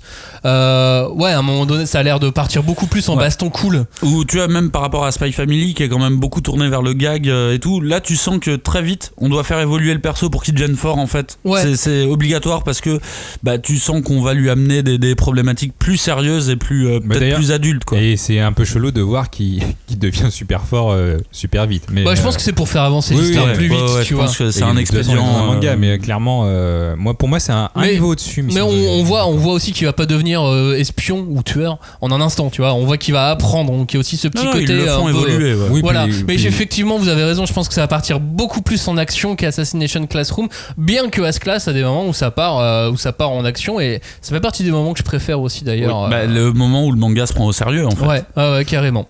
Ça c'était donc pour Mission Yozakura, ça vient de sortir, il y a le tome 1 qui est dispo en France aux éditions Kana. Cagnard, tu voulais aussi nous parler de Neuro le mange mystère, parce qu'on l'a cité à 2-3 reprises ici dans l'émission.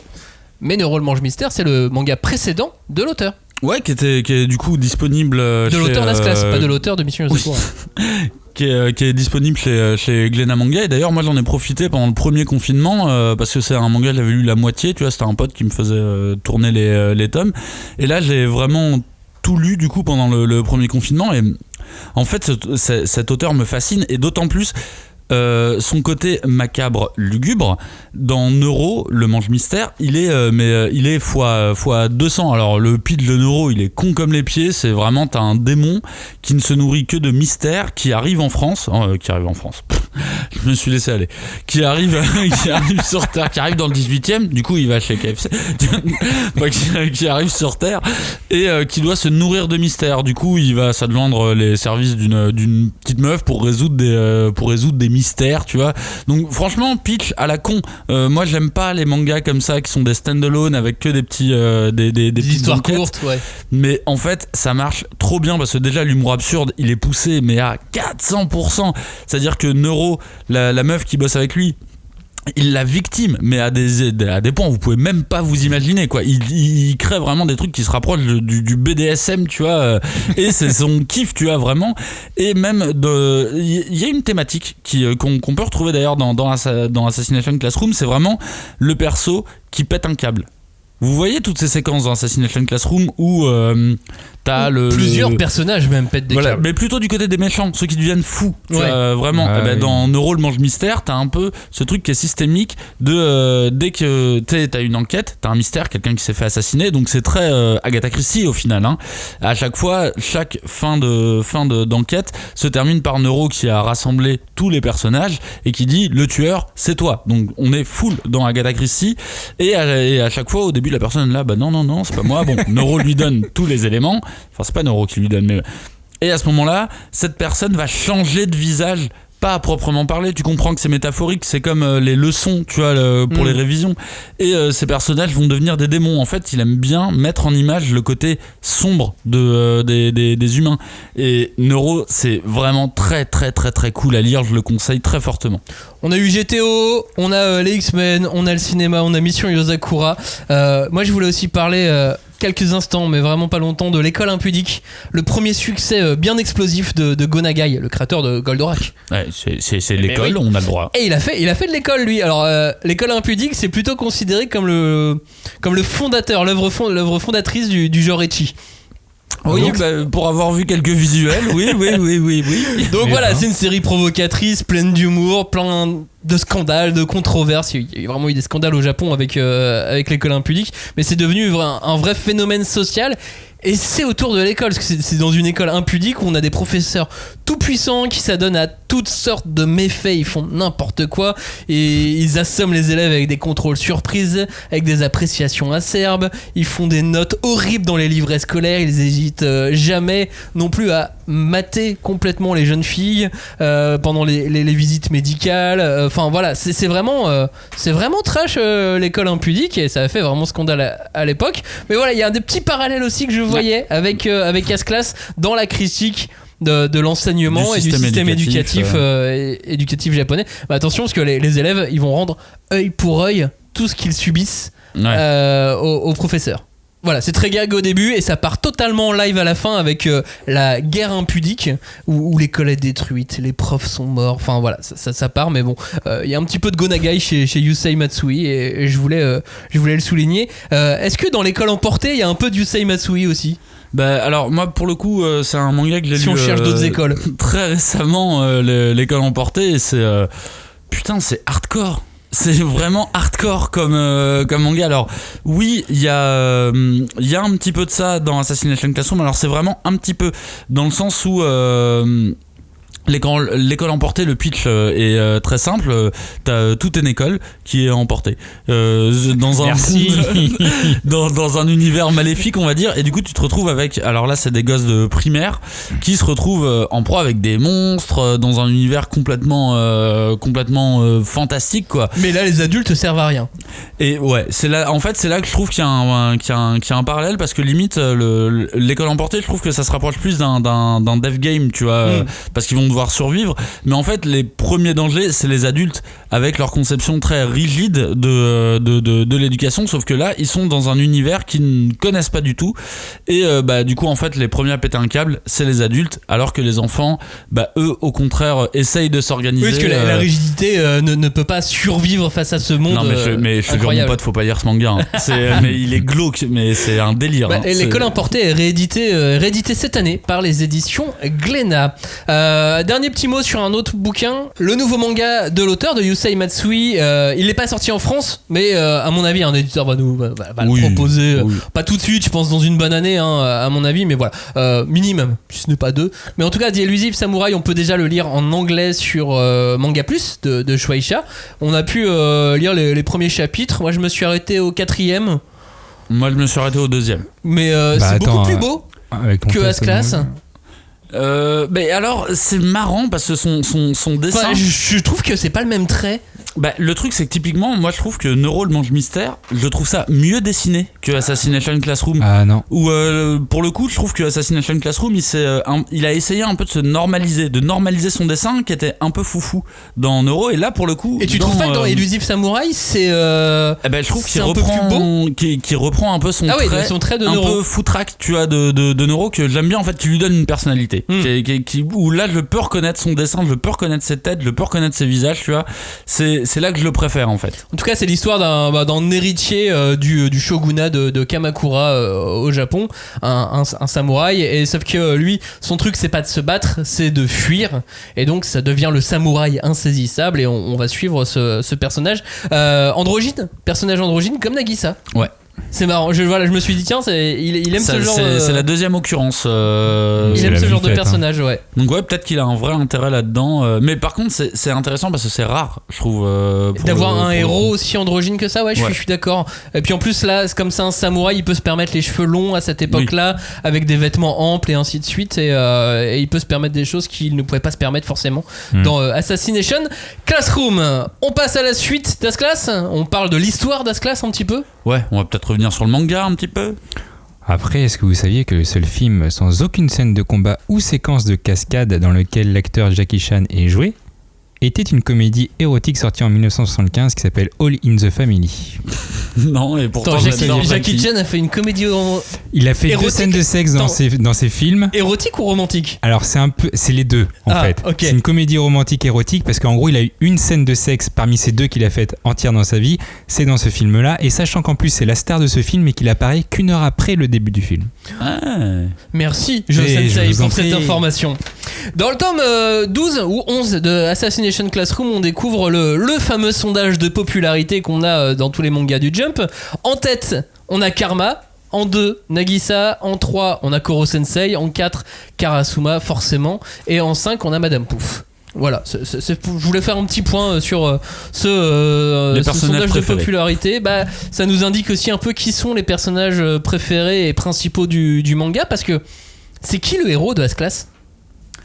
Est-ce que c'est la classe ? Est-ce que la classe est un héros ? Est-ce que l'école est une sorte de personnage ? Est-ce que c'est Nagisa le héros ? Est-ce que c'est Koro Sensei le héros ? C'est qui ? En fait, j'en ai justement aucune idée. Et quelque part, c'est original, mais c'est en même temps assez déroutant vu que je suis arrivé à la fin du manga et en fait, j'en sais toujours rien. Tu vois, on les connaît, les récits où tu suis un groupe d'une trentaine, mais tu sais que tu peux pas mettre en place une vraie narration avec 30 personnages. Alors dans ce groupe, tu vas choisir 5 personnes qui vont l'idée, et les autres en fait ça sera quasi des figurants. Et il y a un peu de ça dans Assassination Classroom. On connaît pas tous les élèves de la classe. C'est compliqué de retenir tous les noms, c'est clair. On s'est concentré sur on va dire 7-8 personnages dans la classe, mais en fait chacun a ses arcs, chacun a ses petites parties, mais j'arrive pas à savoir si c'est un avantage ou un défaut. Je ne sais pas. Je pense que c'est un avantage principal. Et j'ai l'impression que c'est Koro Sensei le héros. Mais et à partir de maintenant, je tiens à préciser aux auditeurs que nous allons spoiler le manga, parce que sinon on ne pourra pas continuer. Donc à partir de ce moment-là, nous allons totalement spoiler le manga. Donc si vous êtes contre les spoilers et que vous ne voulez pas connaître la fin d'Assassination Classroom, appuyez sur pause et puis vous lisez Assassination Classroom et vous reprendrez la lecture de cette émission à ce moment-là. À toi, Johnny. Non, je pense pas que Koro Sensei soit le héros. Ça peut être le personnage principal, pour le coup, je suis d'accord, mais c'est pas le héros du manga. Pourquoi ? Parce que justement, à la fin, il meurt ? Non, c'est pas pour ça, mais c'est que, tu vois, par exemple, dans Negima, c'est un professeur qui a une classe. Et clairement, le héros, c'est Negima. Et les gens sont... toutes les filles qui sont autour de lui sont là en personnage secondaire parce que c'est son histoire, on développe tout ce qui est autour de lui. Et dans Koro Sensei, on développe beaucoup trop de choses autour de... le fil rouge, c'est de le tuer. Et voilà, il y a son passé qui arrive, etc. Mais finalement, il y a beaucoup de choses sur Nagisa, il y a beaucoup de choses sur Karma, il y a beaucoup de choses sur chaque élève. Et du coup, ça serait qui le héros alors ? Pour moi, le héros, finalement, c'est si je devais vraiment prendre un héros, c'est la pédagogie que Koro inculque à tous les élèves. Finalement, le héros, c'est la pédagogie. Ouais, mais en vrai, c'est ça. Oui, mais c'est nul. C'est comme dans la série télé Lost, c'est l'île. Non, c'est le purgatoire et ils sont dans une église à la fin. Alors, oui, parce qu'on vous a pas dit, si vous voulez pas être spoilé sur Lost, il fallait aussi faire pause à ce moment-là. Il y a Nagisa qui pourrait être considéré comme un des héros puisque c'est lui qui va jusqu'au bout de la série et on commence par lui et on termine par lui. Et en plus, il fait la narration. Oui, c'est lui qui fait la narration au début et à la fin, donc en soi, ça pourrait être aussi le héros. Il est trop chiant. Vous trouvez pas qu'il a un petit truc de Killua ? Mais grave. Mais vraiment, moi, ça m'a frappé à la gueule. Dans le look, dans le style. Ouais, mais seulement quand il est en mode assassin. Oui, c'est le principe de la famille Zoldyck de Kira, c'est une famille d'assassins et c'est marrant parce que de ce point de vue-là, en fait, en partant de Nagisa, je me disais il a des trucs de Kirua et en fait, en partant de ça, je me suis dit ouais, mais imaginons la famille Zoldyck, où est-ce qu'ils envoient leurs enfants, tu vois, pour là, l'école. ils pourraient l'envoyer dans cette école. En vrai, ça serait vraiment l'école parfaite pour la famille Zoldyck, tu vois. C'est comme si la famille Zoldyck avait ouvert un centre de formation, tu vois, un CFA. Filière. Et que ça serait Koro le prof. Et ça serait Koro le prof. Parce que sinon, ça reste en famille, l'éducation dans la famille Zoldyck. Ouais. C'est autodidacte, c'est Francis Lalanne. Ils apprennent entre eux, mais je suis complètement d'accord. Il y a vraiment il y a vraiment beaucoup de points de ressemblance entre Kirua et Nagisa. Alors sur le physique, peut-être pas trop, mais de la manière dont ils sont un peu fluets, dont ils. Ouais, mais même justement sur le physique aussi, même sur les cheveux. Oui, il a les cheveux un peu en pétard, ils sont. Ouais, mais pas comme Kirua. Kirua, c'est la foudre. Nagisa, et lui à un moment et Nagisa quand il tape avec ses mains et Nagisa quand il tape avec ses mains il fait une sorte de foudre dans ton cerveau. Mais il y a complètement un côté et ça j'avoue que c'est vraiment très kiffant et ça prouve à quel point Kirua est un putain de personnage. Oui, mais rien à voir avec Nagisa pour moi. Dans la version française du tome 11 on voit une référence à Shinnok. Alors nous on a vu une référence aux Goonies. A priori ça n'a rien à voir.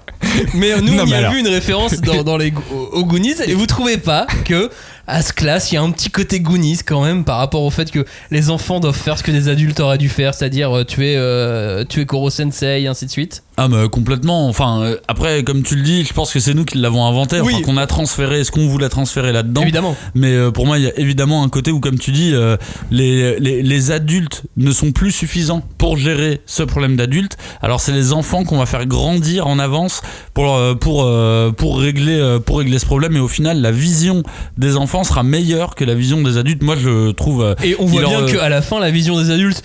Elle était bien bossée, mais elle a servi à rien. Elle manquait d'ingéniosité, d'un côté candide. Il connaissait pas assez Koro pour. Mais en vrai, elle aurait pu servir parce qu'au final, il avait perdu à la fin.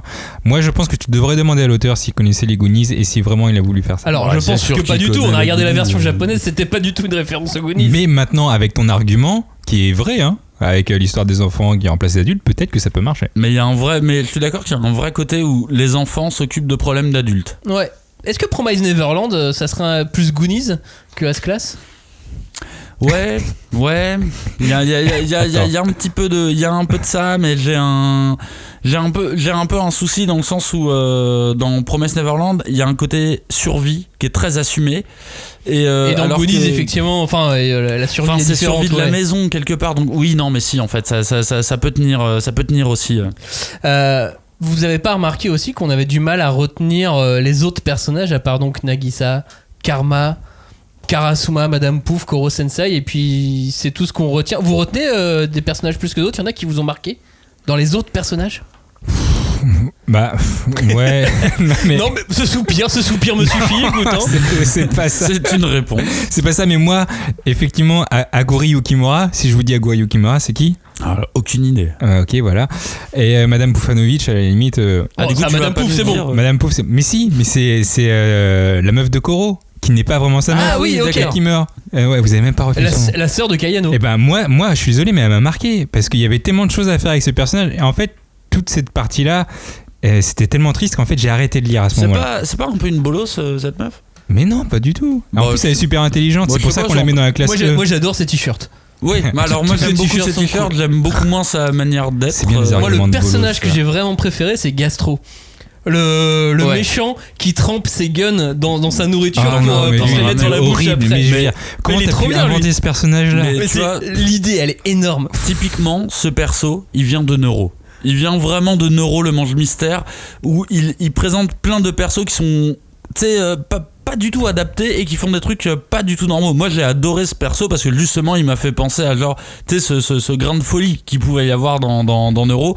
Et j'étais limite déçu qu'il n'y en ait pas plus des persos comme ça. Genre, y a rien de mieux que de lécher bouffer un son gun sling. quand on l'a mis dans son ramen. C'est là, ouais, ça c'est Neuro. Ça, Non, c'est il la mange, folie. il mange, il le lèche oui, pas. mais il le mange pas, son gun. Non, il croque pas le gun. Ouais, je pense qu'il Non. croque un petit peu. Non, des il trucs croque partis pas de le fer. gun. Qu'est-ce que vous avez pensé en général de façon des méchants de ce manga? Shinigami, il est cool quand même. Bah, il revient 2 fois, tu vois, mais. Moi, alors, c'est bien parce qu'on a fait une émission sur les méchants, mais vraiment, j'ai aucun point d'affect avec les méchants. Enfin, point d'affect intéressant, dangerosité, j'ai rien. J'ai vraiment rien du tout. Pour moi, c'est une série qui passe à côté de tous ces méchants, mais c'est peut-être un problème narratif dans le sens où le méchant est Kuro dès le début, tu vois, c'est la personne à éliminer, et du coup tout ce que tu peux apporter derrière, en fait, c'est du méchant de transition, c'est du méchant de station-service, tu vois. Tu passes, tu le butes, tu t'en vas. Ouais, bon. Bah après, t'as quand même des grands méchants. Le proviseur, il est là quand même pendant les 3/4 de la série. Pour moi, au début, je pensais que ce serait le grand méchant de Oui, toute c'est la vrai série. qu'ils le mettent en place un peu comme ça. Qui est là jusqu'au tome 15. Après, t'enchaînes les méchants bizarrement. Enfin, entre-temps, t'as eu Takaoka quand même avec l'histoire de l'arc d'Okinawa. Bah, tu vois, lui, il est vraiment cool, Takaoka. Je trouvais tellement pervers que ça me. En fait, bah ça, oui, ça- justement, ça c'est un vrai m'énervait. méchant. Il est pas là très longtemps. Il représente quelque chose vraiment, un palier pour les gamins, un palier pour Nagisa. Et le moment où il le détruit, Ouais.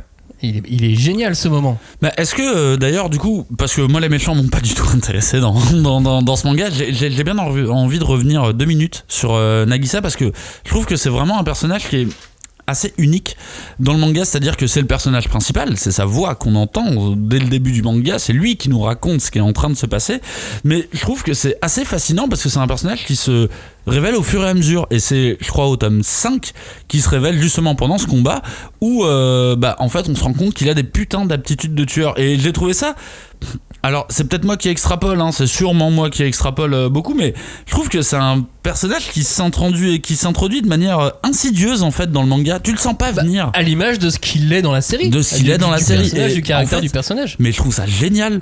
C'est-à-dire que t'as pas senti venir le personnage principal. Tu l'as pas senti venir. Est-ce que vous avez senti la résolution de sa baston avec Karma?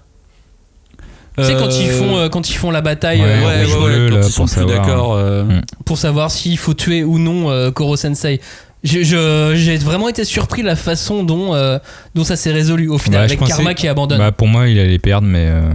Après, l'argument que Karma a donné à la fin est vrai. Il pouvait Ouais, mais pas, c'était il pouvait super pas le logique. tuer. Mais pour moi, clairement, il perdait. Donc, Mais tu vois, je connais pas de titre en fait. Je connais pas de shonen où en fait au début le truc c'est que Nagisa est un spectateur et il est au même point qu'un lecteur. Il t'explique les faits à peu près de manière objective en disant on doit tuer ce mec et compagnie, mais tu vois, limite il est utilisé au début, c'est un peu une victime, mais tu sens pas de mur qu'il a franchi ou de, en fait il est quasiment mis à l'écart.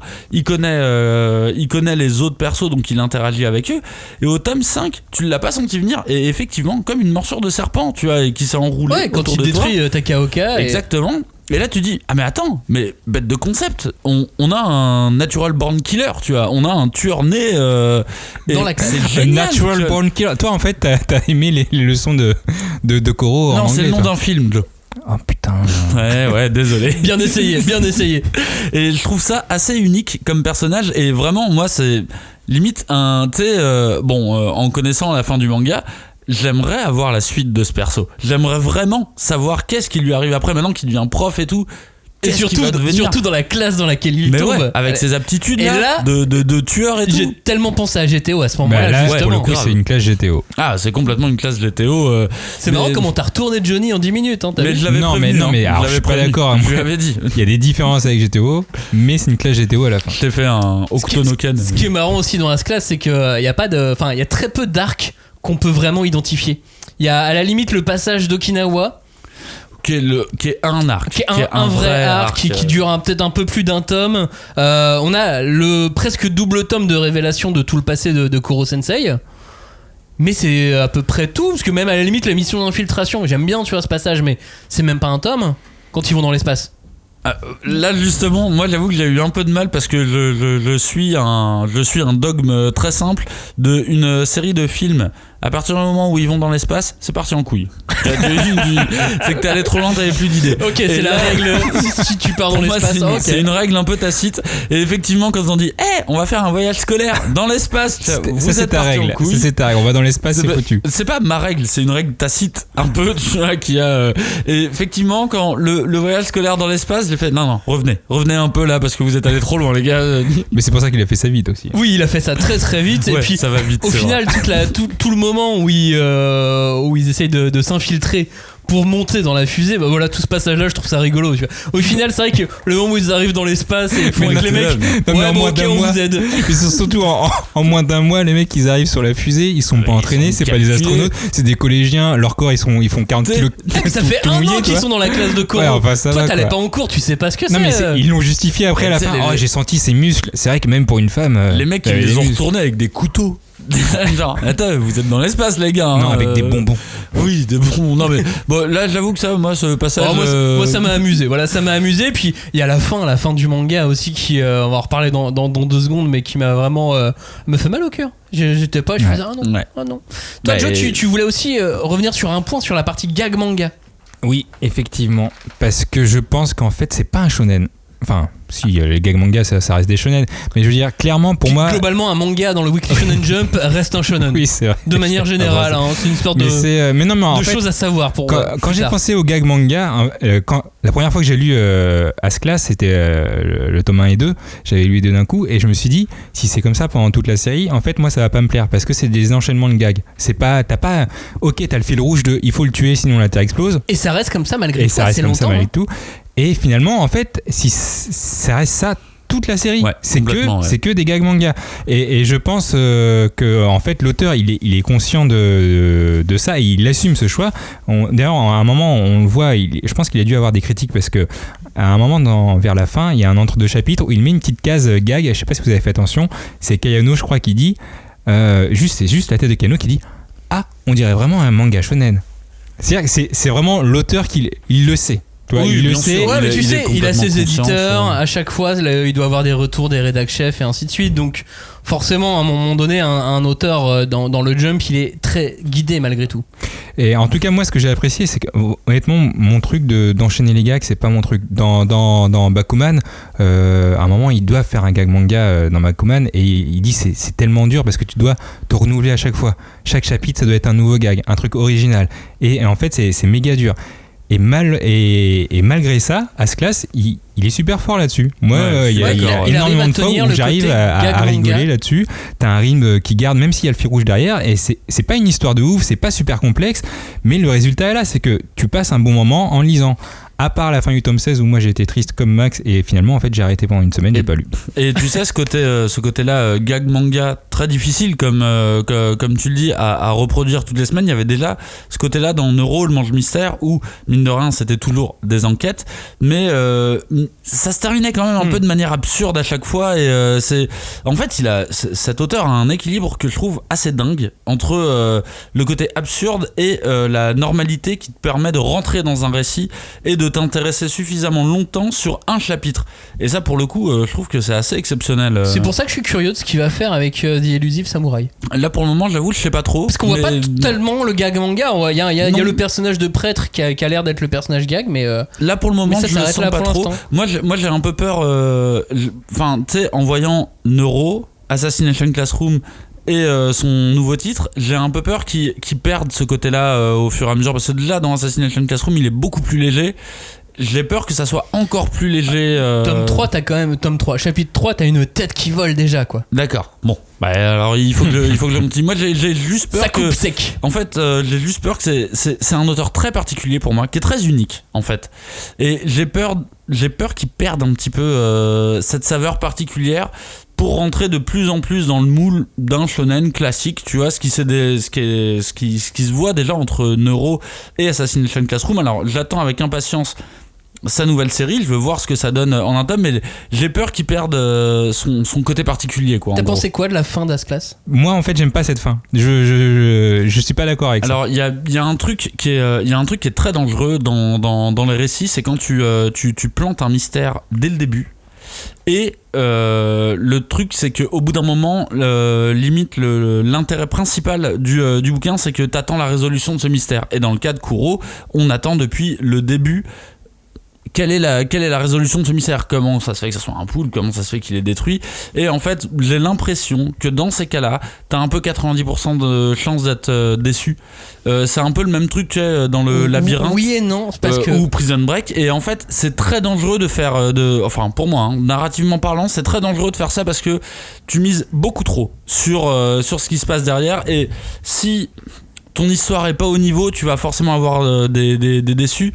Et dans le cas d'Assassination Classroom, effectivement, j'ai eu un petit côté c'était que ça. L'histoire est pas mauvaise du tout, hein. L'histoire de Kuro est pas mauvaise, ça marche même très bien. Mais j'ai eu ce côté de c'est que ça par rapport à la promesse de base. Mais à la fin de As-Class, t'as pas à l'extérieur, tu le vois sur 3 chapitres et puis c'est fini. Non, quand je dis l'extérieur, c'est un concept. C'est-à-dire que là, dans Assassination Classroom, c'est qu'est-ce qui s'est passé ? Qu'est-ce qui s'est passé pour qu'il y ait un extraterrestre qui pour qu'un être humain se transforme en poulpe. Mais en fait, tu le sais depuis le début. Oui. En fait, c'est ça que j'avais totalement oublié. Je suis passé à côté. Moi, je croyais j'en parle jamais à personne quand on parle d'As-Class en disant mais Koro Sensei, c'est un être humain, nanana. Mais en fait, je pensais que c'était un truc qu'on apprenait que au tome 16. Non. Et en fait, dès le tome 1, on te sous-entend que c'est un être humain. Tu le vois sur une case. Et en fait, moi j'ai regardé les premiers épisodes en anime. Et en fait, l'anime c'est pareil. Dans le premier épisode, tu vois Aguri là, qui est en train de crever et lui qui est au-dessus. Et qui est. En gros, c'est ce qu'on. T'as le dénouement au tome 16-17. Mais en vrai, tu vois les cases dès le départ. Non, mais tu comprends, ça te donne des indications, mais c'est vrai que dès le début, on oublie. On l'oublie carrément, mais c'est pour ça que pour moi, c'est absolument pas une mauvaise fin, vraiment pas. C'est juste, pour moi, c'est un jeu qui est trop dangereux, tu vois. Moi, j'aurais juste aimé qu'ils survivent d'une manière ou d'une autre. En fait, mais c'est vrai que quand même, super triste. Ils prennent quand même le parti, et pour le coup, cette séquence est vraiment belle, je trouve. La séquence où Nagisa tue Kuro, je trouve qu'elle est belle parce que là c'est vraiment tuer le père à proprement parler. Et tu vois que ça a même été réglé en disant mais depuis le début il y a un petit trou dans sa cravate et on doit le tout faire. Est réfléchi et de toute façon l'auteur le dit qu'il avait cette scène, ce chapitre 177 et il voulait dès le début arriver à ce chapitre là. C'est marquant parce que Nagisa va le buter en chialant, évidemment, en chialant de toutes ses forces. Il lui dit non arrête-toi. Non, faut que tu souris. Enfin, faut que ça soit joyeux quand même. Tout ça était là. Oui, faut que ta mort soit joyeuse. Franchement, c'est touchant. C'est habilement fait. Mais j'aime pas la conclusion. Enfin, je la trouve un peu trop. Je la trouve un peu légère. C'est pas que je l'aime pas. Je la trouve un peu légère. Mais par contre, la séquence de meurtre, je la trouve vraiment très bien faite. Avec du recul, de toute façon, il était obligé de mourir parce que finalement. Aguri, elle est morte et c'était un peu sa meuf. Et clairement, moi, je reste pas en vie si elle est morte. Très bien. Lover. Voilà, je vous le dis. On note ce côté lover de Joe. Est-ce que Joe Sensei veut nous apprendre quelque chose ? Mais bien sûr, normalement, tout produit à base de carbone peut être transformé en diamant. Des chercheurs mexicains ont même réussi à produire du diamant à partir de la vapeur de tequila. Ils ont d'ailleurs reçu un prix Ig Nobel pour leur découverte. Si vous ne savez pas ce que c'est un prix Ig Nobel, c'est un prix parodique du prix Nobel qui est décerné chaque année à 10 recherches un peu loufoques et anodines mais qui peuvent amener secondairement à réfléchir. Donc si on a de la tequila, on peut faire des diamants. Oui. Ça c'est un truc cool pour conclure cette émission. Je me suis toujours considéré comme un barrique de tequila perso. Et attention bonus, la poussière de diamant est noire. Allez vas-y, tu peux continuer. Alors ça aussi c'est une vraie information. Merci Johnny. Merci Joe Sensei. Assassination Classroom, qu'est-ce que ça m'a appris ? Qu'est-ce que j'en ai tiré ? Beaucoup de plaisir sur les 21 tomes. Ça passe très très vite. Ouais, ça se lit très vite. Ça se lit très vite et j'ai même envie de dire que ça se vit un peu comme une année scolaire. C'est-à-dire que ce que je conseille, c'est pas de s'enchaîner les 21 tomes, c'est de distiller ça sur une année et de le lire en 9-10 mois. Comme ça, tu prends 2-3 tomes par mois. Et tu le découvres au fur et à mesure, et c'est comme ça que je trouve qu'on peut le plus apprécier Assassination Classroom plus que de le binger direct, quoi. Et puis surtout c'est un gang manga, alors du coup c'est pas très grave si tu t'arrêtes au bout de 2 tomes. Tu vas pas être perdu dans l'histoire, c'est pas l'attaque des titans, tu vois, ou si tu le reprends au bout de 20 tomes, bah en fait il y a des chances que tu te souviennes plus de ce qui s'est passé. Là pour le coup t'es jamais perdu. Après moi je conseille, mais en général les gens ont plus de mémoire que toi aussi. Hein. Moi je conseille en tout cas après le tome 16 de cuver pendant 3 mois, pas juste une semaine. Oui, c'est parce que si tu t'en es toujours pas remis. Non, je m'en suis pas remis.